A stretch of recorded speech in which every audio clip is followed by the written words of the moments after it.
ಸಿನಿಮಾದ ಕೊನೆಯ ಒಂದು ಪತ್ರಿಕಾಗೋಷ್ಠಿಯನ್ನು ಕರೆದು ಇದರ ಬಿಡುಗಡೆಯ ಸಂಬಂಧಪಟ್ಟಂಥ ವಿಷಯಗಳನ್ನು ಮಾತಾಡಿ ಮತ್ತು ಎಲ್ಲ ತಂತ್ರಜ್ಞರಿಗೂ ಎಲ್ಲ ಕಲಾವಿದರಿಗೂ ಒಂದು ಧನ್ಯವಾದಗಳನ್ನು ಹೇಳ್ತಾ ಬಹಳ ಪ್ರಮುಖವಾಗಿ ನನಗೆ ಚಾಮಯ್ಯ ಸನಾಥ್ ರಾಮಾಚಾರ್ಯ ಅಶ್ವಥ್ ಮತ್ತು ಡಾಕ್ಟರ್ ವಿಷ್ಣುವರ್ಧನ್ ಸಾರ್ ಅವರ ಸ್ಮರಣೆಯಿಂದ ಚಿರಕಾಲ ಕನ್ನಡ ನಾಡಿನ ಅಕ್ಷರಗಳಲ್ಲಿ ಮತ್ತು ದೃಶ್ಯಗಳಲ್ಲಿ ಮೂಡಿ ಅಂತೇಳಿ ನಮ್ಮೆಲ್ಲರ ಕೂಡ ಪ್ರಯತ್ನಗಳು ಅದು ಸಾರ್ಥಕವಾಗಿದೆ.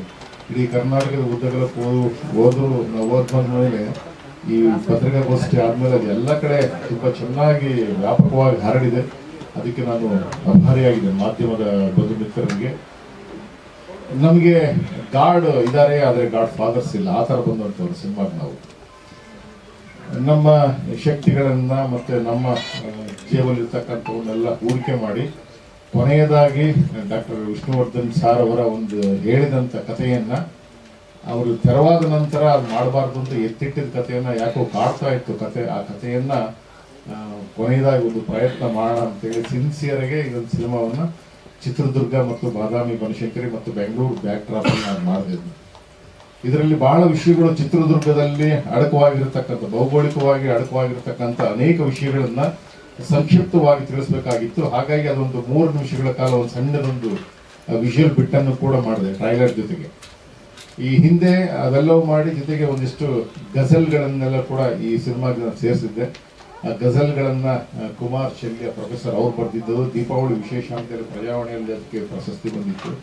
ಆಮೇಲೆ ಅಬ್ದುಲ್ ಹೈದರ್ ತೋರಣಗಳು ಅಂತ ಹೇಳಿ ಆ ಕಡೆ ಬಳ್ಳಾರಿ ಪ್ರಾಂತ್ಯದವರು ಅವರು ಬರೆದಿದ್ದು.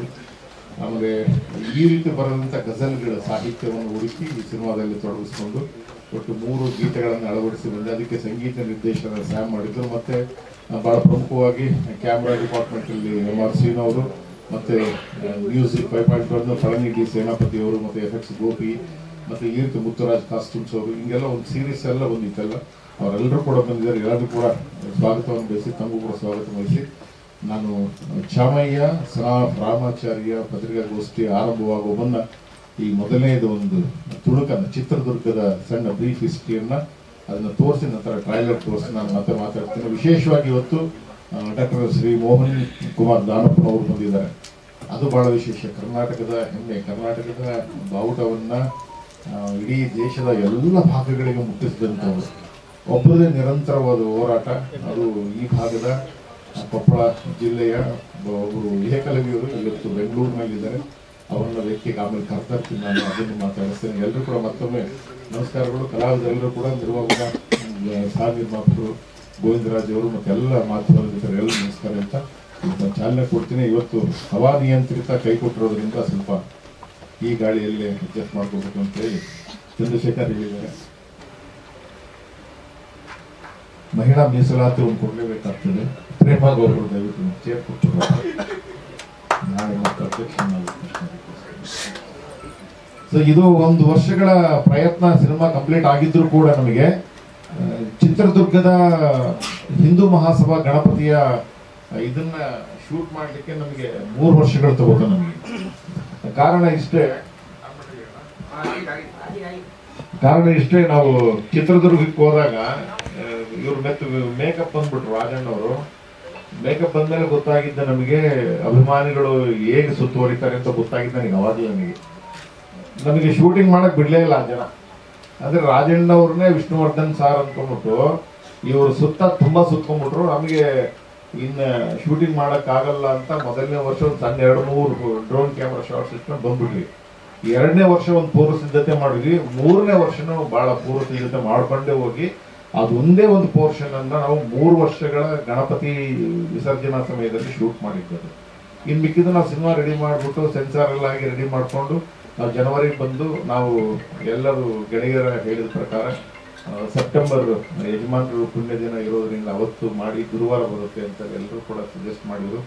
ಅವರೆಲ್ಲರೂ ಮತ್ತೆ ಅಭಿಮಾನಿಗಳು ಹೇಳಿದ ಪ್ರಕಾರ ನಾವು 18ನೇ ತಾರೀಕು ಬರಬೇಕು ಅಂತ ನಾವು ನಿರ್ಧಾರ ಮಾಡಿದ್ವಿ. ನಾವು ಅದರ ಥಿಯೇಟರ್ಗಳಿಗೆ ವಾರದಿಂದ ವಾರಕ್ಕೆ 12 ಸಿನಿಮಾ 16 ಸಿನಿಮಾಗಳು ಬರ್ತಾ ಇದ್ದಾರೆ. ಹಾಗಾಗಿ ಅದರ ಪೈಪೋಟಿಗಳ ಜೊತೆಗೆ ನಾವು ಹೇಗೆ ಹೊರಗಡೆ ಬಂದು ನಾವು ಸಿನಿಮಾವನ್ನು ಜನಗಳಿಗೆ ಮುಟ್ಟಿಸ್ತೀವಿ ಅಂತಕ್ಕಂಥದ್ದೊಂದು ಸಹಜವಾಗೇ ಒಂದು ಇದೆ. ಆದರೆ ಇದರಿಂದ ನಾವು ಬಹಳಷ್ಟು ಚಿತ್ರದುರ್ಗ ಜಿಲ್ಲೆ ಮತ್ತು ಶಿವಮೊಗ್ಗ ಜಿಲ್ಲೆ 2 ಜಿಲ್ಲೆಯಲ್ಲಿ ವಿಷ್ಣುವರ್ಧನ್ ಅಭಿಮಾನಿಗಳಿಗೆ ಅಂತ ಹೇಳಿ ಅಲ್ಲಿ ಇಬ್ಬರು ಹುಡುಗರನ್ನ ಡಿಸ್ಟ್ರಿಬ್ಯೂಟರ್ಸ್ ಮಾಡಿಕೊಂಡು, ಸೊ ಆ ಡಿಸ್ಟ್ರಿಬ್ಯೂಟರ್ಗಳಿಗೆ ಇಡೀ ಸಿನಿಮಾದ ಎಲ್ಲ ಏನು ಬರುತ್ತೆ ಅಷ್ಟು ದುಡ್ಡನ್ನ ಅವರು ಚಿತ್ರದುರ್ಗ ಅಥವಾ ಶಿವಮೊಗ್ಗ ಜಿಲ್ಲೆಯಲ್ಲಿ ಇರ್ತಕ್ಕಂಥ ವಿಷ್ಣುವರ್ಧನ್ ಅಭಿಮಾನಿ ಸಂಘದ ಸದಸ್ಯರ ಮಕ್ಕಳುಗಳಿಗೆ ಏನೆಲ್ಲ ಆಗಬೇಕಾಗಿದೆ ಅದನ್ನು ಮಾಡಿಕೊಡಿ ಅಂತೇಳಿ ಉಚಿತವಾಗಿ 2 ಜಿಲ್ಲೆಗಳನ್ನು ಕೊಟ್ಟಿದ್ದೆ. ಅದೊಂದು ನನಗೆ ಖುಷಿ ಸಮಾಚಾರ. ಯಾಕೆ ಮಾಡಬೇಕು ಅಂತ ಹೇಳಿದ್ರೆ ನಾವು ಅವ್ರನ್ನ ಇಟ್ಕೊಂಡೆ ಸಿನಿಮಾ ಮಾಡಿದ್ವಿ. ಹಾಗಾಗಿ ಶಿವಮೊಗ್ಗ ಮತ್ತು ಚಿತ್ರದುರ್ಗ ಜಿಲ್ಲೆ, ಯಾಕೆಂದ್ರೆ ಚಿತ್ರದುರ್ಗದಲ್ಲಿ ಡೋರ್ ಟು ಡೋರ್ ರಾಮಾಚಾರಿಯನ್ನು ಬರ್ತಿದ್ದಾರೆ. ಹಾಗಾಗಿ ಅದರ ಎಲ್ಲ ಸಂಪೂರ್ಣ ಅದರ ಲಾಭವನ್ನ ಚಿತ್ರದುರ್ಗ ಜಿಲ್ಲೆಯ ರಾಜಣ್ಣ ಲಕ್ಷ್ಮೀ ಸಾಗರ್ ಅವರು ಅದನ್ನು ತಗೋತಿದ್ದಾರೆ. ಮತ್ತೆ ಉಮೇಶ್ ಅವರು ಶಿವಮೊಗ್ಗವನ್ನು ತಗೊಂಡು ಅವರು ಅದನ್ನ ಮುಂದುವರ್ಸ್ಕೊಂಡು ಹೋಗ್ತಾ ಇದ್ದಾರೆ. ಬಹಳ ವಿಶೇಷವಾಗಿ ಇವತ್ತು 2 ತುಣುಕುಗಳನ್ನ ನಾವು ತೋರಿಸಿದೆ. ಆ 2 ತುಣುಕುಗಳು ಮತ್ತೆ ಪತ್ರಿಕಾಗೋಷ್ಠಿಯನ್ನ ಉದ್ದೇಶಿಸಿ ನಾನು ಡಾಕ್ಟರ್ ಮೋಹನ್ ಕುಮಾರ್ ದಾನಪ್ಪನವರು, ರಾಜ್ಯಸಭಾ ಸದಸ್ಯರು, ಪೊಲೀಸ್ ದೂರುಗಳ ಇಲಾಖೆ, ಅದು ಬಹಳ ಮುಖ್ಯ. ಸೊ ಆ ಇಲಾಖೆಯಲ್ಲಿ ಕೆಲಸ ಮಾಡ್ತಾ ಬರ್ತೀವಿ. ಬಹಳ ವಿಶೇಷ ಅಂದ್ರೆ ಹಳ್ಳಿಗಳಲ್ಲೂ ಕೂಡ ಹೋಗಿ ವಿಚಾರ ಮಾಡ್ತಕ್ಕಂಥದ್ದು, ಜೈಲ್ಗಳಿಗೆ ಹೋಗಿ ವಿಸಿಟ್ ಮಾಡ್ತಕ್ಕಂಥದ್ದು, ಈ ರೀತಿ ಪ್ರತಿಯೊಂದು ವಿಭಾಗದಲ್ಲೂ ಮಾಡ್ಕೊಂಡು ಆ ಕೆಲಸ ಮಾಡಿ ಇವತ್ತು ಬಹಳಷ್ಟು ಮೆಚ್ಚುಗೆಗಳಿದ್ದಾರೆ. ಅವರು ಇದನ್ನು ಕುರಿತು ಮಾತಾಡಲಿ ಅಂತೇಳಿ ನಾನು ಮನವಿ ಮಾಡ್ಕೊತೀನಿ.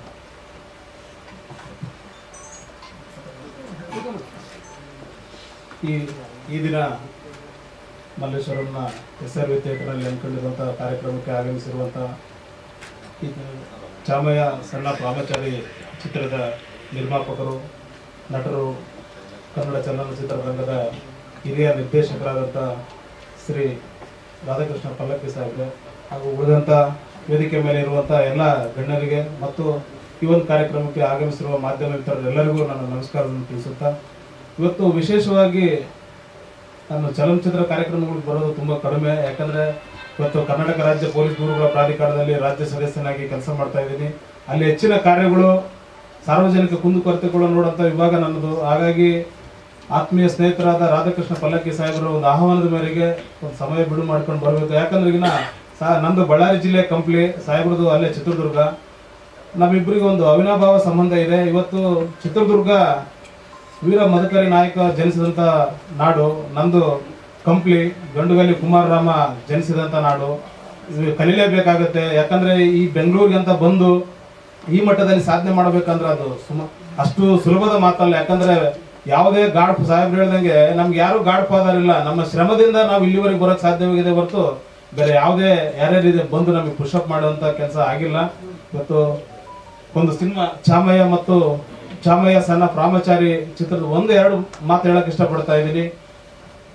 ಇತ್ತೀಚಿನ ದಿನಗಳಲ್ಲಿ ಹೇಳ್ತಾ ಇದೀವಿ ಕನ್ನಡ ಸಿನಿಮಾ ಅವಸಾನದ ಅಂಚಿನಲ್ಲಿದೆ, ಕನ್ನಡ ಸಿನಿಮಾಗಳು ಬರ್ತಾ ಇಲ್ಲ ಅಂತ ಹೇಳ್ತಾ ರಾಜ್ಯದಲ್ಲಿ ಜನ ಮಾತಾಡ್ತಾ ಇದ್ದಾರೆ. ಬಟ್ ಕನ್ನಡ ಸಿನಿಮಾ ವರ್ಷದಿಂದ ವರ್ಷಕ್ಕೆ ಹೆಚ್ಚಾಗ್ತಾ ಇದೆ, ನೋಡಿದವರ ಸಂಖ್ಯೆ ಕಡಿಮೆ ಆಗ್ತಾ ಇದೆ. ಯಾಕಂದ್ರೆ ಇವತ್ತು ಪರಭಾಷೆದ ವ್ಯಾಮೋಹನೋ ಅಥವಾ OTT ಅನ್ನೋ ಒಂದು ಸೋಷಿಯಲ್ ಮೀಡಿಯಾ ಆವಳಿಯಿಂದ OTT ನೋಡೋಂತ ಒಂದು ವೃತ್ತಿಲೋ ಈ ಒಂದು ಕಾರಣಕ್ಕೆ ಸಿನಿಮಾ ನೋಡೋದು ಕಡಿಮೆ ಆಗಿದೆ ಹೊರತು ಕನ್ನಡ ಸಿನಿಮಾ ಯಾವತ್ತಿಗೂ ಅವಸಾನದ ಅಂಚಿನಲ್ಲಿಲ್ಲ. ಪ್ರತಿ ವರ್ಷ ಹೊಸ ಪ್ರತಿಭೆಗಳು ಬರ್ತಾ ಇದಾವೆ, ಹೊಸ ಸಿನಿಮಾಗಳು ಬರ್ತಾ ಇದಾವೆ.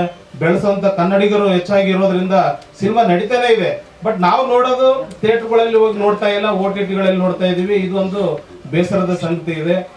ಈ ಒಂದು ಸಿನಿಮಾ ಅಪ್ಪಟ್ಟ ಕನ್ನಡಿಗರೇ ಹಿರಿಯ ನಟರು ನಿರ್ದೇಶಕರು ರಚನೆ ಮಾಡಿ ಒಂದು ರಾಜ್ಯಕ್ಕೆ ಪ್ರಸ್ತುತ ಪಡಿಸ್ತಾ ಇದ್ದಾರೆ. ಈ ಸಿನಿಮಾನ ನಾವು ಥಿಯೇಟರ್ನಲ್ಲಿ ಹೋಗಿ ನೋಡಿ ಇನ್ನಷ್ಟು ಕನ್ನಡದ ಸಿನಿಮಾಗಳನ್ನ ಪ್ರೋತ್ಸಾಹಿಸಬೇಕು. ಮುಂದೆ ಈಗ ಬರುವಂತ ಪ್ರತಿಭೆಗಳು ಇನ್ನಷ್ಟು ಹೊಸ ಸಿನಿಮಾಗಳನ್ನ ಮಾಡೋದಕ್ಕೆ ರಾಜ್ಯ ಜನ ಹೆಚ್ಚಾಗಿ ಬರಬೇಕು, ನಿರ್ಮಾಪಕರು ಬರಬೇಕು ಹೆಚ್ಚಿನದಾಗಿ.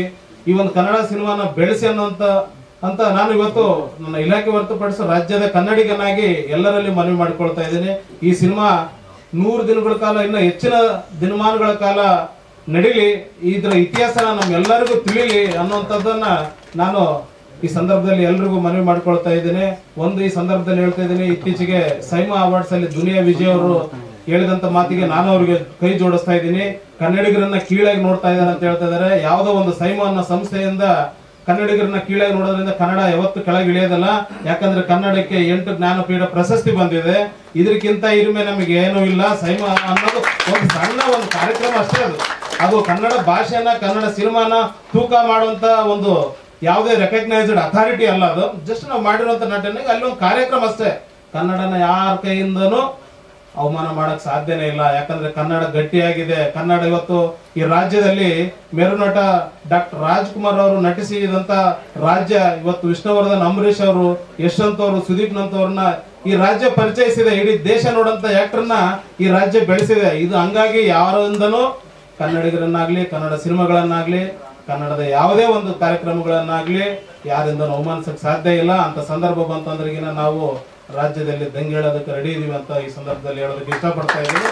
ಈ ಸಿನಿಮಾ 100 ದಿನಗಳ ಕಾಲ ನಿಮ್ಮೆಲ್ಲರ ಸಹಕಾರ ಇರಲಿ, ಬೆಳೆಸೋಣ. ಕನ್ನಡ ಸಿನಿಮಾ ಬೆಳೀಲಿ, ಇನ್ನೂ ಹೆಚ್ಚು ಬೆಳೀಲಿ ಅನ್ನೋದು ನನ್ನ ಎಲ್ಲರ 6 ಕೋಟಿ ಜನಸಂಖ್ಯೆಯ ಪರವಾಗಿ ನಾನು ಎಲ್ರಿಗೂ ಮನವಿ ಮಾಡಿಕೊಳ್ತಾ ಇದ್ದೇನೆ. ಜೈ ಕರ್ನಾಟಕ. ಧನ್ಯವಾದಗಳು ಸರ್. ಗ್ರಾಮೀಣ ಪರಿಸರದ ಅಂತರಾಳದ ಮಾತುಗಳು ಎಲ್ಲವೂ ಕೂಡ. ಸೊ ಹಾಗಾಗಿ ಜೊತೆಗೆ ನಮಗೆ ಡಾಕ್ಟರ್ ಭೋಜನಾಯ್ಕರವರು ನಿವೃತ್ತ KV, ಜೊತೆಗೆ ಮಜಾರ ಭಾಷೆಯನ್ನು ಬಹಳ ದೊಡ್ಡ ಮಟ್ಟಕ್ಕೆ ತಗೊಂಡೋಗ್ತಾ ಇದ್ದಾರೆ ಇವತ್ತು. ಅವರು ಕೂಡ ಈ ಕಾರ್ಯಕ್ರಮಕ್ಕೆ ಬಂದಿದ್ದಾರೆ. ಅವರು ಕೂಡ ಸಿನಿಮಾದ ಝಲಕ್ಕನ್ನು ಕುರಿತು ಮಾತಾಡ್ತಿದ್ದಾರೆ. ನಮಸ್ಕಾರ, ನಾನು ಡಾಕ್ಟರ್ AR ಗೋವಿಂದಸ್ವಾಮಿ. ಅವರು ನಮಗೆ ಯಾವಾಗಲೂ ನಾಯಕ ಅಂತಲೇ ಕರೆಯೋರು. ಪಲ್ಲಕ್ಕಿಯವರು ನನಗೊಂದು 20 ವರ್ಷದಿಂದ ಗೊತ್ತು. ಯಾಕಂದರೆ ಅವರ ಸಹೋದರಿ ವಾರ್ತಾ ಇಲಾಖೆಯಲ್ಲಿ ಪರಿಚಯ ಮತ್ತು ಅವರ ಭಾವ ನಮ್ಮ ಜೊತೆ ಕೆಲಸ ಮಾಡ್ತಿದ್ರು. ಅಲ್ಲಿಂದ ನಾನು ಗಮನಿಸ್ತಾ ಬಂದೆ. ಹಂತವಾಗಿ ನಮ್ಮ ಪೊಲೀಸ್ ಆಫೀಸರ್ ಅವರು ಹೇಳಿದಾಗೆ ಯಾರ ಸಹಕಾರ ಇಲ್ಲದೆ ಒಬ್ಬ ನಿರ್ದೇಶಕನಾಗಿ ಬೆಳೆದ ಪರಿಯನ್ನು ನಾನು ಈ ಸಂದರ್ಭದಲ್ಲಿ ನೆನೆಸ್ಕೋಬೇಕು. ಇವತ್ತು ನಮ್ಮ ಕರ್ನಾಟಕದ ಕಲ್ಚರು, ಹೆರಿಟೇಜನ್ನು ಬಿಂಬಿಸುವಂಥ ಸಿನಿಮಾ ಮಾಡೋ ನಿರ್ದೇಶಕರೇ ಕಡಿಮೆ. ವಿದೇಶಕ್ಕೆ ಹೋಗಿ ನಾವು ಸಿನಿಮಾಗಳನ್ನು ಮಾಡಿ ದೊಡ್ಡಸ್ತಿಕೆ ನಮ್ಮದು ಅಂತ ಹೇಳೋದಕ್ಕಿಂತ ನಾನು ಹೇಳೋದು ನಮ್ಮ ಬೇರಿನ, ನಮ್ಮ ಮಣ್ಣಿನ, ನಮ್ಮ ಕಲ್ಚರು, ಹೆರಿಟೇಜ್ ಏನಿದೆ ಅದನ್ನೇ ಜನಕ್ಕೆ ರಾಷ್ಟ್ರಮಟ್ಟಕ್ಕೆ ತೆಗೆದುಕೊಂಡು ಹೋಗುವಂಥದ್ದು ಪೈಕಿ BV ಕಾರಂತರ ಥರ ಇಲ್ಲಿನ ಒಂದು ಸಣ್ಣ ಸಣ್ಣ ಧ್ವನಿಯನ್ನು, ಬುಡಕಟ್ಟಿನ ಒಂದು ಧ್ವನಿಯನ್ನು, ಅಲೆಮಾರಿಗಳ ಒಂದು ಧ್ವನಿಯನ್ನು ಅಂತಾರಾಷ್ಟ್ರೀಯ ಮಟ್ಟಕ್ಕೆ ತೆಗೆದುಕೊಳ್ಳೋ ಹಾಗೆ ಪಲ್ಲಕ್ಕಿಯವರು ಕೂಡ ಅವರ ಪ್ರಯತ್ನ ಇದೆಯಲ್ಲ ಅದನ್ನು ನಾನು ಶ್ಲಾಘಿಸಬೇಕು. ಈಗ ನಾನು ನೋಡಿದೆ, ಬರೀ ಆ ಧ್ವನಿ ಒಂದನ್ನು ಕೇಳಿದ್ರೆ, ಮತ್ತು ವಿಷ್ಣುವರ್ಧನ್ ಅವರ ನಮ್ಮ ಚಿತ್ರದುರ್ಗದ ನಾಗರಾಜನ ಕಥೆ ಇರ್ಬೋದು, ಒಬ್ಬ ದಲಿತ ಮಹಿಳೆಯ ಕಥೆ ಇರ್ಬೋದು, ಅವೆಲ್ಲ ಒಂದಕ್ಕೊಂದು ಸಂಬಂಧ ಇರೋವಂಥದ್ದನ್ನು ನೆನೆಸ್ಕೊಂಡಾಗ ನಮ್ಮ ಹಿರಿತನ, ನಮ್ಮ ಕನ್ನಡತನ, ಈಗ ಕನ್ನಡಕ್ಕೆ ಬೇರೆ ಕಡೆ ಯಾಕೆ ಅವಮಾನ ಮಾಡ್ತಾರೆ ಅಂದರೆ ಕನ್ನಡಿಗರು ಯಾವುದರಲ್ಲೂ ಕಡಿಮೆ ಇಲ್ಲ ಅನ್ನೋದನ್ನು ಪಲ್ಲಕ್ಕಿಯವರಂಥ ನಿರ್ದೇಶಕರು, ಅದರಲ್ಲೂ ಬೌದ್ಧಿಕ ನಿರ್ದೇಶಕರು, ಯಾರು ಬೇಕಾದರೂ ನಿರ್ದೇಶಕರಾಗ್ಬೋದು ಅಂತ ನಾವು ಅಂದ್ಕೊಂಡಿರ್ತೀವಿ. ನಿರ್ದೇಶಕ ಅನ್ನೋದು ಬಂದಿದ್ದೇ ಇತ್ತೀಚೆಗೆ. ಎಲ್ಲ ನಮ್ಮ ಬ್ಯಾಲೆಗಳಿಂದ, ನಾಟಕಗಳಿಂದ ಬಂದು ಸಿನಿಮಾಗೆ ಬಂದಂಥ ಪ್ರವೇಶ ಮಾಡಿರುವಂಥ ನಿರ್ದೇಶಕನಿಗೆ ಚಾಲೆಂಜಸ್ಸು ಬೌದ್ಧಿಕವಾಗಿ ಬೇಕಾದಷ್ಟಿದೆ. ಸ್ಟಡಿ ಮಾಡಬೇಕು, ಸಂಶೋಧನೆ ಮಾಡಬೇಕು, ಒಬ್ಬ ಕಾರ್ಪೆಂಟರ್ ಕೆಲಸ ಮಾಡಬೇಕು, ಎಲೆಕ್ಟ್ರಿಷಿಯನ್ ಕೆಲಸ ಮಾಡಬೇಕು, ಬೌದ್ಧಿಕವಾಗಿ ಒಬ್ಬ ಮೇಷ್ಟ್ರು ಕೆಲಸ ಮಾಡಬೇಕು, ಚಿಂತಕರ ಕೆಲಸ ಮಾಡಬೇಕು, ತತ್ವಜ್ಞಾನಿಗಳ ಕೆಲಸ ಮಾಡಬೇಕು. ಈ ಎಲ್ಲವನ್ನ ಬಿಟ್ಟು ನಟರಾಗಬೇಕು. ಆಮೇಲೆ ಪ್ರೇಕ್ಷಕರಿಗೆ ಏನು ಬೇಕು ಅನ್ನೋದನ್ನು ಆಲೋಚನೆ ಮಾಡಿ ಕೊಡುವಂಥ ಅವರ ಆಲೋಚನಾ ಕ್ರಮ ಇದೆಯಲ್ಲ ಅದನ್ನು ನಾವು ಶ್ಲಾಘಿಸಬೇಕು. ಪಲ್ಲಕ್ಕಿ ಅವರಿಗೆ ಒಂದು ಉತ್ತಮ ಸಿನಿಮಾ ಮಾಡೋದಕ್ಕೆ ಏನೆಲ್ಲ ಬೇಕು ಅದೆಲ್ಲ ಬರೀ ಈಗ ಕೆಲವು ತುಣುಕುಗಳನ್ನು ನೋಡಿದ್ರೇ ನಾವು ಗೆಸ್ ಮಾಡ್ಬೋದು. ಕ್ವಾಲಿಟಿ ಕೊಡದೆ ನಾವು ಒಂದು ಅಂತಾರಾಷ್ಟ್ರೀಯ ಮಟ್ಟದ ಸಿನಿಮಾವನ್ನು ನಾವು ಮಾಡದೇನೆ ನಾನು ಕಳ್ಕೊಂಡೆ ಅಥವಾ ನಾನೇನು ಸಾಧಿಸೋಕ್ಕಾಗಲಿಲ್ಲ ಅನ್ನೋರ ನಡುವೆ ಈಗ ಸಾಕಷ್ಟು ಕಾಂತಾರ ಇರ್ಬೋದು, ಬೇರೆ ಬೇರೆ ಅಣ್ಣವ್ರ ಸಿನಿಮಾಗಳಿರ್ಬೋದು, ಇವೆಲ್ಲ ಗಮನಿಸಿದಾಗ ಪಲ್ಲಕ್ಕಿಯವರು ಯಾವುದರಲ್ಲೂ ಕಡಿಮೆ ಇಲ್ಲ. ಅವ್ರಿಗೆ ಪ್ರೋತ್ಸಾಹದ ಅಗತ್ಯ ಇದೆ. ಮತ್ತು ಅವ್ರಿಗೆ ಇನ್ನೊಂದಷ್ಟು ಒಳ್ಳೆ ಬಜೆಟಿನ ಸಿನಿಮಾಗಳು ಮುಂದೆ ಸಿಕ್ಕಿದ್ರೆ ದೊಡ್ಡ ಡೈರೆಕ್ಟರ್ ಆಗಿ ಅವ್ರು ಎಮರ್ಜ್ ಆಗೋದಕ್ಕೆ ನಮಗೆ ಕನ್ನಡಿಗರಿಗೆ ಒಂದು ಹೆಮ್ಮೆ ಅಂತ ನಾನು ಹೇಳ್ತೀನಿ. ಸ್ನೇಹಿತರು ಅಂತಲ್ಲ, ನೀವೇನು ನೋಡಿದ್ದೀರ ಅವರ ಗುಣಮಟ್ಟದ ಇವಾಗಿನ ಕೆಲವು ತುಣುಕುಗಳಲ್ಲೇ ಅವರ ನಿರ್ದೇಶಕನ ಒಂದು ಕೆಲಸ ಹೇಗಿದೆ ಅನ್ನೋದು ನನಗೆ ಗೊತ್ತಿರುತ್ತೆ. ಇನ್ನೂ ಕಲಾವಿದರು ನಮ್ಮ ಗುಬ್ಬಿ ಕಂಪನಿಯ B ಜಯಶ್ರೀ ಅವರ ಹೆಸರನ್ನು, ಆಮೇಲೆ ಡಾಕ್ಟರ್ ರಾಜ್ಕುಮಾರ್ ಅವರು ಮಹಾಪಾತ್ರ ಅಂತ ಹೇಳ್ತೀವಿ ನಾವು, ಯಾವ ಪಾತ್ರ ಚರಿತ್ರೆಗೂ ಹೊಂದ್ಕೊಳ್ಳೋ ಅಂಥವ್ರು. ಆ 2 ಹೆಸರು ಇಟ್ಕೊಂಡು ಸ್ವತಃ ವಿಷ್ಣುವರ್ಧನ್ ಆಗಿದ್ದಾರೆ. 3 ಪಾತ್ರಗಳನ್ನು ಮೇಳೈಸಿದ ಹಾಗಿರೋ ಅವರ ಅಭಿನಯವನ್ನು ಕೆಲವೇ ತುಣುಕುಗಳಲ್ಲಿ ನೋಡಿದ್ದೀನಿ. ಮುಂದೆ ಸಿನಿಮಾ ನೋಡಿ ನಾನು ಅವ್ರ ಬಗ್ಗೆ ಮಾತಾಡ್ಬೋದು. ಇಂಥದ್ದೊಂದು ಒಳ್ಳೆ ಸಿನಿಮಾ ಬಂದಿದೆ, ಅದನ್ನು ಹೆಚ್ಚಿನ ಸಂಖ್ಯೆಯಲ್ಲಿ ನಮ್ಮದು ಅಂತ ನಾವು ಅದನ್ನು ಸ್ವೀಕರಿಸಿ ಅದನ್ನು ಬೆಳೆಸೋ ಪ್ರಯತ್ನ ನಾವೆಲ್ಲ ಪ್ರೇಕ್ಷಕರಾಗಿ ಮಾಡಬೇಕು. ಇಷ್ಟು ನಾನು ಹೇಳೋಕ್ಕೆ ಇಷ್ಟಪಡ್ತೀನಿ. ಒಳ್ಳೇದಾಗುತ್ತೆ. ನನಗೂ ಒಂದು ಒಳ್ಳೆ ಪಾತ್ರ ಕೊಡಿ ಸರ್, ನಾನು ಮಾಡ್ತೀನಿ ಅಂತ ಕೇಳ್ತೀನಿ.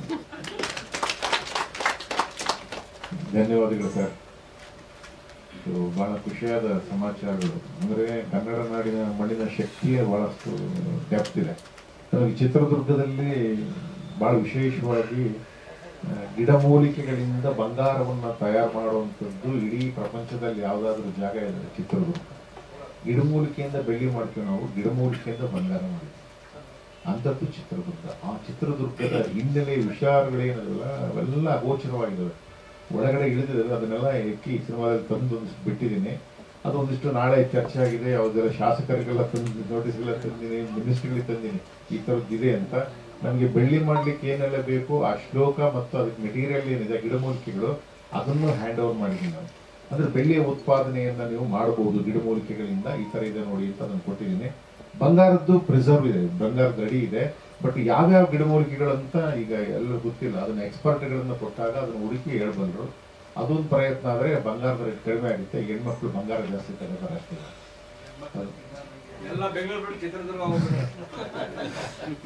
ಬಹಳ ಖುಷಿಯ ಮಾತುಗಳನ್ನ ಆಡಿದ್ರು. ಆಮೇಲೆ ನಿಮಗೆ ಈ ಸಿನಿಮಾದಲ್ಲಿ ಬಹಳ ಚರ್ಚೆಗೆ ಬರುವಂತದ್ದು ಗೋವಿಂದ್ ಅವರು, ರಂಗಭೂಮಿ ಮತ್ತು ರೈಲು ರಂಗಭೂಮಿಯಿಂದ ಬಂದಂತ ಪೋಷಕ ಪಾತ್ರ ಗೋವಿಂದ್ ಅವರು ಕೂಡ ಬಂದಿದ್ದಾರೆ. ಆಮೇಲೆ ಸುಧಾಕರ ಹೀರೋ ಆಗಿ ಮತ್ತೆ ಸಿನಿಮಾದಲ್ಲಿ ಪೋಷಕ ನಟನಾಗಿ ಸುಧಾಕರ ಬಂದ. ಗುರುಕಿರಣ್ ಅಂತ ಚರ್ಚೆಗೆ ಬರುವಂತ ಒಂದು ಕ್ಯಾರೆಕ್ಟರ್ ಅದು ಚಿತ್ರದುರ್ಗದಲ್ಲಿ, ಬಹಳ ವಿಶೇಷವಾದ ಕ್ಯಾರೆಕ್ಟರ್ ಅದು. ಆಮೇಲೆ ರಾಘವೇಂದ್ರ ಅಂತ ಟೆಕ್ನಿಷಿಯನ್ ಸಿನಿಮಾಟೋಗ್ರಫರ್ ಕಮ್ ಆಕ್ಟರ್ ಆಗಿ ಅವರು ಕೂಡ ಬಂದಿದ್ದಾರೆ. ಆಮೇಲೆ ಸಂದೀಪ್ ಅಂತ ಸಿನಿಮಾಟೋಗ್ರಫರ್ ಅವರು ಕೂಡ ಇದರಲ್ಲಿ ಚರ್ಚೆಗೆ ಬರುವಂತವ್ರು. ಆಮೇಲೆ ಚೈತ್ರ ಅಂತೇಳಿ ರೀಲ್ ಮತ್ತೆ ರಿಯಲ್ ಎರಡೂ ಮಾಡ್ತಿದ್ದಾರೆ. ಬಹಳ ವಿಶೇಷ ಇನ್ನೊಂದ್ಸರಿ ಜ್ಞಾಪಕ ಮಾಡ್ತೀನಿ, ಈ ಹುಡುಗಿದ ಒಂದು ಸಿನಿಮಾದಲ್ಲಿ ದೃಶ್ಯ ಇತ್ತು. ಆ ಹುಡುಗಿ ಜೊತೆಗೆ ಒಂದು ಹುಡುಗನ್ ಮದುವೆ ಮಾಡಿದ್ವಿ ನಾವು, ಕಿರಣ ಅಂತ. ಆ ಮದುವೆ ಮಾಡಿದ ಮೇಲೆ ಆ ಹುಡುಗ 3 ದಿನ ಮನೆಗೆ ಹೋಗಿರ್ಲಿಲ್ಲ. ಈ ಹುಡುಗಿ ಕರ್ಕೊಂಡು ಹೋಗ್ತೀನಿ ಅಂತ ಕೂತಿದ್ದ. ಅದು ಇನ್ನೂ ಜ್ಞಾಪಕ, ಅವ್ನು ಇನ್ನೂ ಕೇಳ್ತಾನೆ, ಸರ್ ನಾನು ಯಾವಾಗ ಕರ್ಕೊಂಡು ಹೋಗ್ತಾರೆ ಸರ್ ಬೆಂಗಳೂರಿಗೆ ಅಂತ. ಯಾಕೆ ಅಂದ್ರೆ ಚೈತ್ರ ಮದುವೆ ಆಗಿದ್ದೀನಿ ಅನ್ನೋ ಫೀಲಲ್ಲಿ ಕುರುಬನ್ ರಾಣಿ ತರ ಅವ್ನು ರೆಡಿ ಆಗ್ಬಿಟ್ಟವನು. ಸೊ ಅದೊಂದು ಆಗಿದೆ. ಆದ್ರೆ ಆಲ್ರೆಡಿ ಅವ್ರ ಪಕ್ಕದಲ್ಲಿ ಜಾಗ ಸೀಟ್ ಆಕ್ರಮಿಸ್ಕೊಂಡ್ಬಿಟ್ರೆ ಯಜಮಾನ್ರು. ಅವರು ಕೂಡ ಸೋಷಿಯಲ್ ಮೀಡಿಯಾದಲ್ಲಿ ಅಪ್ಡೇಟ್ ಆಗಿ ಬರ್ತಾ ಇದ್ದಾರೆ. ಅವರು ಕೂಡ ತುಂಬಾ ಚೆನ್ನಾಗಿ ಪಾತ್ರ ಮಾಡಿದ್ದಾರೆ.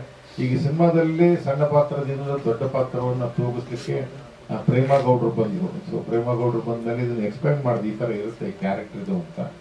ಸರ್ ಅಷ್ಟು ದೊಡ್ಡ ಪಾತ್ರ ಮಾಡಿಲ್ಲ ನಾವು ಅಂದ್ರು. ಈಗ ಪಾತ್ರ ಮಾಡಿ ಸಾಕು, ಮಿಕ್ಕಿದ್ದು ಆಮೇಲೆ ನೋಡೋಣ ಅಂತ ಹೇಳಿದ್ರೆ ಅವ್ರಿಗೆ ಒಂದಿಷ್ಟು ಮಾತಾಡ್ತಾರೆ. ಮಾತಾಡಿದ್ಮೇಲೆ ನಾವು ರಾಜಣ್ಣ ಅವ್ರಿಗೆ ಕೊಡ್ತೇನೆ. ಇದನ್ನ ರೀಡ್ ಮಾಡ್ಬಿಡಿ ಸರ್.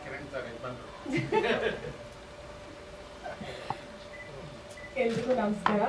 ನನ್ನ ಹೆಸರು ಪ್ರೇಮಗೌಡ. ಈ ಸಿನಿಮಾದಲ್ಲಿ ನಾನು ರಾಮಾಚಾರಿ ಅವರ ಹೆಂಡತಿ ಕ್ಯಾರೆಕ್ಟರ್ ಮಾಡಿದ್ದೀನಿ, ಚಾಮಯ್ಯ ಅವರ ಅಮ್ಮ. ಲಾಸ್ಟ್ ಟೈಮು ಬೀದರಲ್ಲಿ ಪ್ರೆಸ್ ಮೀಟ್ ಆದಾಗ ನಾನು ಪೋಸ್ಟ್ ಮಾಡಿದ್ದೆ ನನ್ನ FBಲಿ. ಅವಾಗ ಸುಮಾರು ಚರ್ಚೆ ಆಯಿತು ಈ ಶೀರ್ಷಿಕೆ. ಯಾಕೆ ಚಾಮಯ್ಯ ಅಂತ ಹೆಸರಿಟ್ಟಿದ್ದೀರಾ, ರಾಮಾಚಾರಿ ಮಗ ಚಾಮಯ್ಯ ಹೆಂಗಾದ, ನಿಮಗೆ ಬುದ್ಧಿ ಇಲ್ವಾ, ಹಾಗೆ ಹೀಗೆ, ಅವನು ಯಾರು, ಈ ಡೈರೆಕ್ಟ್ರು ಬುದ್ಧಿ ಇಲ್ಲ ಅಂತೆಲ್ಲ ಸುಮಾರು ಒಂದು 500 ಕಮೆಂಟ್ಸ್ ಬಂತು. ಅದಕ್ಕೆ ನಾನು ಉತ್ತರ ಕೊಟ್ಟೆ, ಚಾಮಯ್ಯ ರಾಮಾಚಾರಿಯವರ ಗುರು. ರಾಮಾಚಾರಿಗೆ ಮಗು ಆದಾಗ ಗುರು ಹೆಸರು ಇಟ್ಟಿದ್ದಾರೆ, ತಪ್ಪೇನು? ನೀವು ಶಿವ, ರಾಮ, ಲಕ್ಷ್ಮಿ, ಆಮೇಲೆ ರಾಘವೇಂದ್ರ ಅಂತೆಲ್ಲ ಹೆಸರಿರಲ್ವಾ ನಿಮ್ಮ ಮಕ್ಳುಗಳಿಗೆ? ಸೊ ಹಾಗೆ ಅವ್ರ ಗುರುವಿನ ಅಭಿಮಾನದ ಮೇಲೆ ರಾಮಾಚಾರಿಗೆ ಮಗು ಆದಾಗ ಚಾಮಯ್ಯ ಅಂತ ಹೆಸರಿಟ್ಟಿದ್ದಾರೆ ಅಷ್ಟೇ ಅಂತ ಉತ್ತರ ಕೊಟ್ಟೆ. ಆಮೇಲೆ ಎಲ್ಲರೂ ಓಕೆ ಈಗ ಅರ್ಥ ಆಯ್ತು, ಆಲ್ ದಿ ಬೆಸ್ಟ್ ಅಂತ ಮೆಸೇಜ್ ಮಾಡಿದ್ರು. ಸೊ ಈ ಟೈಟಲ್ನ ಸ್ವಲ್ಪ ಹೈಲೈಟ್ ಮಾಡಿ, ಯಾಕಂದ್ರೆ ಏನು ಚಾಮಯ್ಯ ಸನ್ ಆಫ್ ರಾಮಾಚಾರಿ ಅಂತಿದೆಯಲ್ಲ ಅಂತ ಎಲ್ರಿಗೂ ಒಂದು ಕನ್ಫ್ಯೂಷನ್ ಇತ್ತು. ಸೊ ಇದು ಈ ಉದ್ದೇಶ ಇಟ್ಕೊಂಡು ಟೈಟಲ್ ಇಟ್ಟಿರೋದು. ಆಮೇಲೆ ನನ್ನ ಪಾತ್ರಕ್ಕೆ ಬಂದ್ರೆ, ಸರ್ ಹೇಳ್ದಂಗೆ ಇದು ಸಿಕ್ಕಾಪಟ್ಟೆ ವೇರಿಯೇಷನ್ ಇದೆ ನನ್ನ ಪಾತ್ರ. ಮದುವೆ ಆಗಿದ್ದ ಹುಡುಗಿಯಿಂದ ಹಿಡಿದು ದೊಡ್ಡ ಮಗ ತಾಯಿ ಕ್ಯಾರೆಕ್ಟರ್ವರೆಗೂ ತೂಗಿಸಿರೋದು. ಅವರು ಕತೆ ಹೇಳಿದಾಗ ನಾನು ಸ್ವಲ್ಪ ಜರಕ್ಕೆ ಹೊಡೆದೆ, ಸರ್ ನಾನು ಮಾಡ್ತೀನ ಇದು ಆಗುತ್ತಾ ಅಂತ. ಇಲ್ಲ ನೀವು ಮಾಡ್ತೀರಾ, ನಿಮ್ಗೆ ಆ ಕ್ಯಾಲಿಬರ್ ಇದೆ, ಮಾಡಿಸ್ತೀನಿ ಬನ್ನಿ ಅಂತ ಧೈರ್ಯ ಕೊಟ್ಟರು ಸರ್. ಸೆಟ್ಟಲ್ಲಿ ಮೊದಲನೇ ಬಾರಿಗೆ ಈ ಸಿನಿಮಾದಲ್ಲಿ ನಾನೇ ಮೇಕಪ್ಪು, ಕಾಸ್ಟ್ಯೂಮು ಮತ್ತು ಹೇರ್ ಸ್ಟೈಲ್ ಎಲ್ಲನೂ ಮಾಡ್ಕೊಂಡಿದ್ದು. ಸರ್ ನೀನೇ ಮೇಕಪ್ ಮಾಡ್ಕೋಬೇಕು ಅಂತ ಮೇಕಪ್ಪು ಕಲಿಸ್ಕೊಟ್ಬಿಟ್ರು. ಇವಾಗ ವೇರಿಯೇಷನ್ ಇರುವಾಗ ನಾನು ಪ್ರತಿ ಸರಿ ಬಂದಾಗ ಫಸ್ಟು ಕೇಳ್ತಿದ್ದೆ, ಸರ್ ಯಾವ ಮಗುವಿನ ತಾಯಿ ರೆಡಿ ಆಗಬೇಕು ಅಂತ, ಚಿಕ್ಕ ಮಗುದ, ದೊಡ್ಡ ಮಗುದ, ದೊಡ್ಡ ಅಂತ. ಇವರು ಅವಾಗ ಒಂದು ಪಾಪು ಹುಟ್ಟಿರುತ್ತೆ, ಅದು ರೆಡಿ ಆಗಿ ಬಾ ಅಂತ ಹೇಳಿದ್ರು. ಸರಿ ರೆಡಿಯಾಗಿ ಬಂದಿದ್ದೀನಿ ಎಲ್ಲ. ಇವರು ತಕ್ಷಣ ಚೇಂಜ್ ಓವರ್ ಮಾಡ್ಬಿಟ್ರು, ಇಲ್ಲ ಇಲ್ಲ ಇದು ಮಾಡೋದು ಬೇಡ, ಈ ಸೀನು ಆ ಸೀನು ಅಂತ. ಸಿಟ್ಟು ಬರ್ತಿದ್ದಂಗೆ ಫಸ್ಟ್ ಆಫ್ ಆಲ್ ಎಲ್ಲ ನಾನೇ ಮಾಡ್ಕೋಬೇಕು. ಅದ್ರಲ್ಲೂ ಇವರು ಇವಾಗ ಈ ಸೀನ್ ಮಾಡಲ್ಲ, ದೊಡ್ಡ ಮುಂದ್ ರೆಡಿ ಆಗ್ಬಾ, ಚಿಕ್ಕ ಮುಂದ್ ರೆಡಿ ಆಗ್ಬಾ, ಬಸ್ರಿಯಾಗಿ ರೆಡಿ ಬಾ, ತುಂಬಾ ಕಷ್ಟ ಪಟ್ಟಿದ್ದಾರೆ ನನಗೆ. ಆದ್ರೂ ಎಲ್ಲ ತೂಗಿಸ್ತಿದ್ದೀನಿ. ನನ್ನ ಕೈಲಾದಷ್ಟು ಪ್ರಯತ್ನ ಮಾಡಿದ್ದೀನಿ. ಸೊ ಸಿನಿಮಾ ನೋಡಿ ನೀವೆಲ್ಲ ಹೇಳಬೇಕು, ಈ ಪಾತ್ರನ ಖಂಡಿತ ಒಪ್ಕೋತೀರಾ ಅನ್ನೋ ನಂಬಿಕೆ ನನಗಿದೆ. ಸರ್ ಹತ್ರ ತುಂಬ ಕಲ್ತಿದ್ದಿದೆ, ಸರ್ ತುಂಬ ನಾಲೆಡ್ಜ್ ಇದೆ ಅವ್ರಿಗೆ. ಇವಾಗ ಟ್ರೈಲರಲ್ಲೇ ನೋಡಿ ಎಷ್ಟು ಇತಿಹಾಸ ಎಲ್ಲ ತಿಳಿಸ್ಕೊಟ್ರು, ಎಷ್ಟೋ ವಿಚಾರಗಳು ಗೊತ್ತಿರಲಿಲ್ಲ, ಆ ಟ್ರೈಲರಿಂದ ಗೊತ್ತಾಯ್ತು. ನಮ್ಮ ಅಪ್ಪ ಕೂಡ ಚಿತ್ರದುರ್ಗ ಜಿಲ್ಲೆಯವರು, ಸೊ ನನಗೂ ಹೆಮ್ಮೆ ಇದೆ ಚಿತ್ರದುರ್ಗ ಜಿಲ್ಲೆ ಇಷ್ಟೆಲ್ಲ ಮಹತ್ವ ಇದೆ ಅಂತ. ಸೊ 18ಕ್ಕೆ ರಿಲೀಸ್ ಮಾಡ್ಬೇಕಂತ ಅನ್ಕೊಂತಿದ್ದಾರೆ. ರಿಲೀಸ್ ಆದರೆ ಎಲ್ಲರೂ ಚಿತ್ರಮಂದಿರಗಳಿಗೆ ಬಂದು ನೋಡಿ ನಮ್ಗೆ ಆಶೀರ್ವಾದ ಮಾಡಿ ಅಂತ ಕೇಳ್ಕೊತಾ ಇದ್ದೀನಿ. Thank you. ಗೋವಿಂದ್ ಅವರು ಪೋಷಕನ ಪಾತ್ರ ಮಾಡಿದ ಗೋವಿಂದ್ ಅವರು ಬರಬೇಕು. ಬಹಳಷ್ಟು ನಾಟಕಗಳು, ನಿರಂತರವಾದ ನಾಟಕಗಳು ರಂಗಭೂಮಿಯಲ್ಲಿ ಮಾಡಿದರು. ಅವರ ಜೊತೆಗೆ ಛಲ ಅವರು ಕೂಡ ರಂಗಭೂಮಿಯಲ್ಲಿ ಕುಳಿತ ವೆಂಕಟಾಚಲ ಅವರು ಕೂಡ ಬಂದಿದ್ದಾರೆ. ವೆಂಕಟಾಚಲ ಅವರು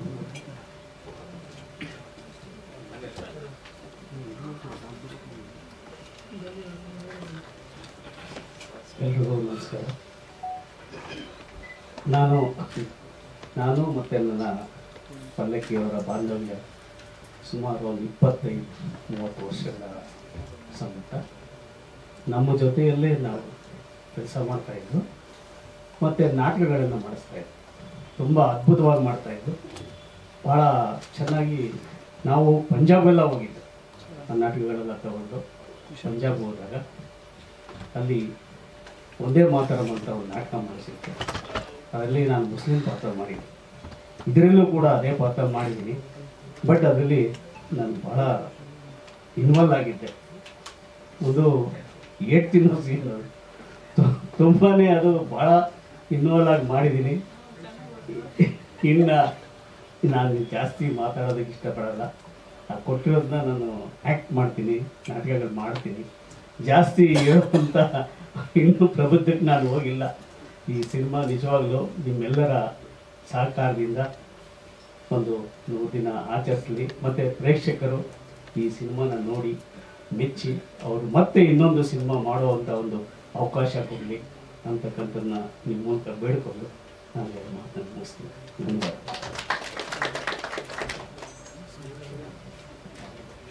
ವೆಂಕಟಾಚಲ ಬಹಳ ಸಣ್ಣ ಕ್ಯಾರೆಕ್ಟರ್, ಪೊಲೀಸ್ ಕಾನ್ಸ್ಟೇಬಲ್. ಇದು ಇರೋದು ಒಂದು 5 ನಿಮಿಷಗಳು, ಬಟ್ 5 ನಿಮಿಷಕ್ಕೆ ಆತ ತುಂಬಿಡ್ತಾರೆ ಇಡೀ ಸ್ಕ್ರೀನ್. ವೆಂಕಟಾಚಲ ಈ ಥರ ಹೇಳ್ಬಿಟ್ರೆ ನಾವು ಯಾಕೆ ಸರ್ ಮುಂದೆ ಹೋಗೋದು? ನಿಜ. ಎಲ್ರಿಗೂ ನಮಸ್ಕಾರ. ಪಲ್ಲಕ್ಕಿಯವರು ಅವ್ರು ಯಾವುದೇ ಸಿನಿಮಾ ಮಾಡಲಿ ನಮಗೊಂದು ಪಾತ್ರ ಅಂತೂ ಕಟ್ಟಿಟ್ಟು ಬರ್ತೀವಿ. ಚಿಕ್ಕದು ದೊಡ್ಡದು ಅಂತ ನಾನೇನು ಕೇಳೋದಿಲ್ಲ. ಅವ್ರು ಏನು ಕೊಡ್ತಾರೆ ಅದನ್ನು ಹ್ಞೂ ಸರ್ ಹೇಳಿ ಸರ್, ಎಷ್ಟೊತ್ತಿರ್ಬೇಕು ಹೇಳಿ ಸರ್, ಆ ಥರ ಪೊಲೀಸ್ ಪಾತ್ರ ಕೊಟ್ಟರು. ಚೆನ್ನಾಗಿದೆ, ಚಿಕ್ಕದಾದರೂ ಭಾಳ ಸೊಗಸಾಗಿದೆ.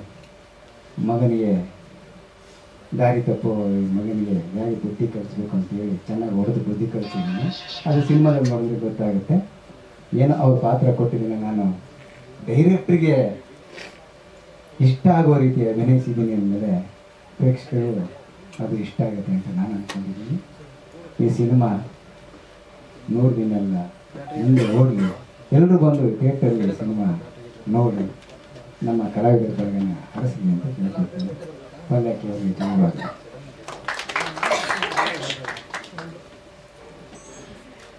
ಗೋವಿಂದರಾಜ್ ಅವರ ಮಾತಾಡಬೇಕು. ಪತ್ರಿಕಾ ಚಂದ್ರಶೇಖರ್ ಅವರ ಸಲಹೆ ಮೇರೆಗೆ ಈಗ ಜಯಶ್ರೀ ರಾಜಣ್ಣ ಅವರು ಮೂಲತಃ ರಂಗಭೂಮಿಯವರು, ದಾವಣಗೆರೆ ಮೂಲ, ಅದು ಕರ್ನಾಟಕದ ಉದ್ದಗಲಕ್ಕೂ ನೋಡ್ಕೊಂಡಿದ್ದಾರೆ. ನಾವು ಯಾಕೆ ಒತ್ತಿ ವೃತ್ತಿ ರಂಗಭೂಮಿ ಅಂತ ಹೇಳ್ತಿದ್ವಿ ಅಂದ್ರೆ, ನಿಮಗೆ ವೃತ್ತಿ ರಂಗಭೂಮಿಯಿಂದ ಬಂದಂತ ಶಿಸ್ತು ನಿಮಗೆ ಸಿನಿಮಾದಲ್ಲಿ ಬಹಳ ತೊಡಗಿಸ್ಕೊಂಡಂತವ್ರು ದೊಡ್ಡ ದೊಡ್ಡ ನಟರಾಗಿದ್ದಾರೆ. ಬೇಕಾದಷ್ಟು ಜನ ನಾವು ಕಣ್ಮುಂದೆ ನೋಡಿದ್ವಿ ನಾವು. ಅದೇ ರೀತಿ ಅಲ್ಲಿ ಟ್ರೈನ್ಡ್ ಆಗಿ ಬಂದಂತವ್ರನ್ನ ನಾವು ತುಂಬಾ ಚೆನ್ನಾಗಿ ಬಳಸ್ಬೋದು. ನಿರ್ದೇಶಕರು ಏನು ಸಿನಿಮಾ ಟೆಕ್ನಿಕಲ್ ಸಂಬಂಧಪಟ್ಟದ್ದು ಹೇಳ್ಕೊಟ್ರೆ ಅವ್ರು ಕಲ್ತ್ಬಿಡ್ತಾರೆ. ಅವ್ರು ಅದರಲ್ಲೂ ಈ ತರದ ಅಭಿನಯ ಭಾರ್ಗವ ವಿಷ್ಣುವರ್ಧನ್ ಸಾರ್ ಪಾತ್ರ ಮಾಡುವಾಗ ಅವ್ರಿಗೆ ಹೆದರಿಕೆ ನಿಜವಾಗ್ಲೂ ಇತ್ತು ಅವರಿಗೆ. ಆಮೇಲೆ ಎಲ್ಲೂ ಕೂಡ ಕಂಟ್ರೋಲ್ ತಪ್ಪದಾಗ ಮಾಡ್ಬೇಕು ಅವರು. ನಾವು ಬಹಳ ಸೂಕ್ಷ್ಮವಾಗಿ ಹಿಡಿದು ಅದನ್ನ ತಗೊಂಡೋಗ್ತಾ ಇದ್ದೀವಿ. ವೃತ್ತಿ ರಂಗಭೂಮಿ ವಿಸ್ತಾರ ದೊಡ್ಡದಿತ್ತು, ಪಟ್ಟಂತ ಹೋಗ್ಬಿಡೋರು ಅವರು. ಆದ್ರೆ ಒಳಗಡೆ ಕರ್ಕೊಂಡು ಬಂದು ಅದನ್ನು ನಿಲ್ಲಿಸೋದಿದೆಯಲ್ಲ ಪಾತ್ರಕ್ಕೆ, ಆ ಸಿದ್ಧತೆಯನ್ನ ಬಹಳ ಬದ್ಧತೆಯಿಂದ ಮಾಡಿದ್ರು ರಾಜಣ್ಣ ಅವರು.